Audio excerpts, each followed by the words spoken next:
The season finale of Formula E in 2024 is underway. The first of two races around the London ePrix Excel Centre has been completed earlier today, and it's a huge one for the championship battle. Things have changed around massively, and I'm going to go into why exactly that is with a 5 things review of this race. 5 things that we learned from the London ePrix race 1. So, Mitch Evans and Pascal Wehrlein were both the challengers to Nick Cassidy coming into this weekend. Cassidy having a slim championship advantage over the pair.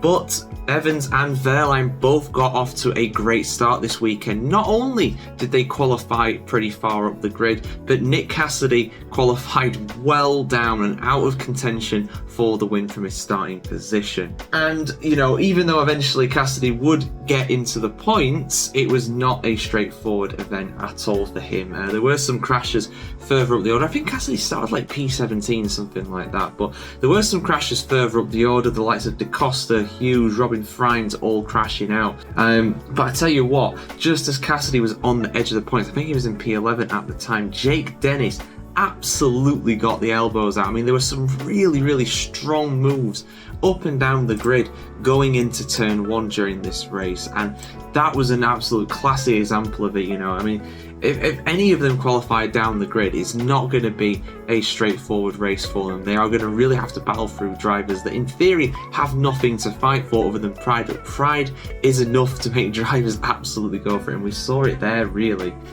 Sebastian Buemi was having a great race in this one. The second thing we learned, you know, he was having a great race this race, but Mitch Evans and Pascal Wehrlein, they just had too much from him in the end. When Buemi went to take attack mode, he gave up the lead there, and then those two really took hold in this race, and you know, it was Wehrlein who ended up coming out on top on this one because he actually pulled out a gap ahead of Evans and made it so that, you know, he was still ahead even though he took the attack mode. Of course, in Formula E, the attack mode gives you a boost in terms of the power that you can use, but you have to take an alternate line, a slower line. It's like a long lap penalty almost in MotoGP to do it, and you have to do it as well. It's not a tactical decision that, you know, you can make lightly. You have to take it several times during the race. So yeah, Buemi doing pretty well in the end with that one, but the quality of the two championship fighters really shone through there in the end.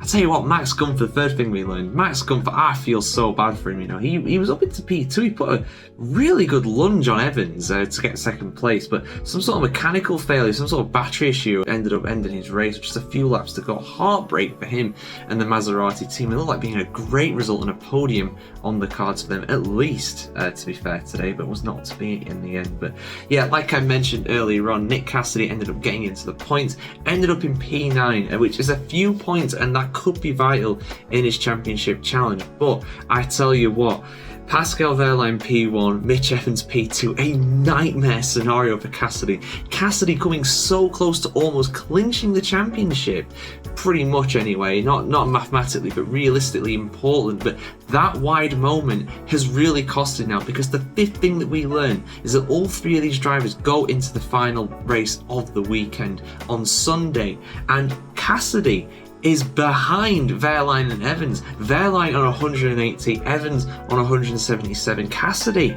on 169. It's looking like it's very likely going to go to either Wehrlein or Evans. Cassidy with an outside shot now when he looked like the champion-elect just a few rounds ago. It has absolutely fallen apart for him. But yeah, I'm going to be really fascinated to see how this race ends up in the end between these guys. These are the real standouts of the season for sure. But yeah, who's your pick to win the title this weekend in London? We've got one more race still to go, guys. One more race for this season. It's been a fantastic season in FIA Formula E, ABB Formula E, I should say, actually. But yeah, I'm really fascinated to see how it ends up tomorrow.